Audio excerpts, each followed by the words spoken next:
Alright guys, magandang araw sa inyong lahat. Meron tayong reaction video dito kay Rob Trip. Sapat na ang supply ng bigas at tuloy-tuloy na ang suporta ng ating magsasaka at mamimili maging ang ating pagtugis ng smuggler at holder.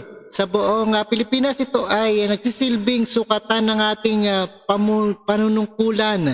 Walang gutom o pangamba sa pagdating ng pagkain. At panoorin po natin, maraming nang nasuporta ng ating Pangulong Ferdinand Marcos sa iba't ibang lugar. Kabilang dito ang Metro Manila at Taguig at sa ibang lugar. At panoorin po natin ang buong detalyes dito kay PBBM Vlog 250, libreng bigas ni Bongbong Marcos. No other further ado, let's do this guys and watch. Nitong mga nakaraang araw ay nilibot natin ang iba't ibang bahagi ng bansa para mamigay ng bigas.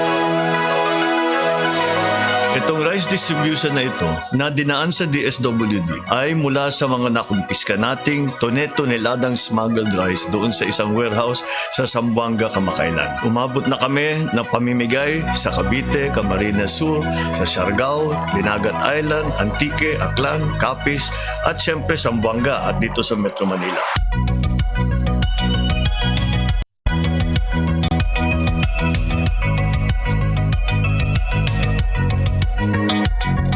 Nagugulat nga ang mga tao dahil sako-sako ang pinamimigay natin. Pero kahit mabigat, dahil masaya sila, ay nabubuhat nila ang 25 kilos na bigas.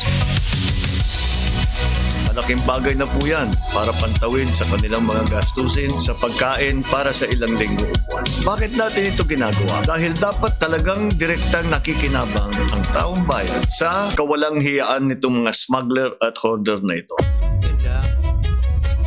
Malinaw ito na mensahe mula sa pamahalaan na lahat ng uri ng pagmamanipula ng presyo ng bigas at iba pang mga bilihin ay nagpapahirap sa ating mga mamamayan at walang lugar ito sa isang bagong Pilipinas. Bukod sa pandaigdigang pagtaas ng presyo ng bilihin, ito ring pag-i-smuggle at pag-hoard ay problemang kinakaharap din ng ibang bansa. Kaya naman, ang paghahabol sa mga hoarder ay kanila ring ginagawa. Kung hindi nakasunod sa batas, hindi natin papayagan para hindi kayo nahihirapan. Ang presyo ng bigas ay hindi na paglalaroan at ang supply ng bigas ay sapat. Ilang beses ko na inihayag sa aking mga talumpati. Wala tayong problema sa supply. Patuloy naman din ang pagpapatibay ng iba't ibang aspeto ng pagsasaka at agrikultura para mapababa natin ang ating cost of production. Irigasyon, mechanization, murang pataba, post-harvest facilities, farm-to-market road, transport cost gaya ng toll at ng tamang timing at balanse na importasyon. Lahat yan ay kasama sa sistema ating tinututukan. Sa kabutihang palad, nagsimula nang magstabila at bumaba ang presyo ng bigas.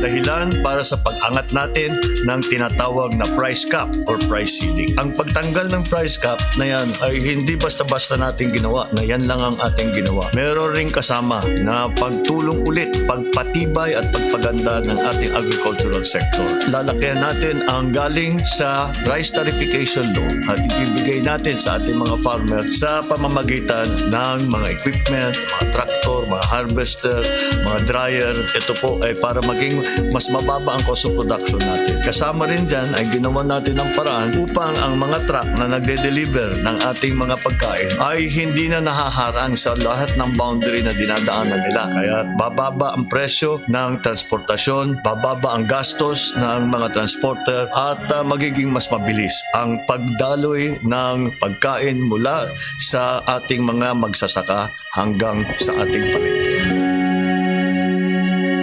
Natanong nga sa akin ng media kamakailan ukol sa mga survey number. Ang katotohanan yan, hindi masyado natin tinitignan ng survey number. Ang tinitignan natin kung talaga bang bumababa ang presyo ng bigas at kung talaga bang umaabot ang supply ng bigas sa lahat ng ating mga mamamayan. Yan ang tunay na panukal kung talagang tama ang ating ginagawa at nakikita naman natin sa resulta pag-stabilize ng presyo dahil sa price cap at sa pagtanggal ng price cap at sunod na dyan yung ating ibang mga estratehiya para tulungan ang ating mga farmer para naman hindi naman nalulugi ang ating mga magsasaka.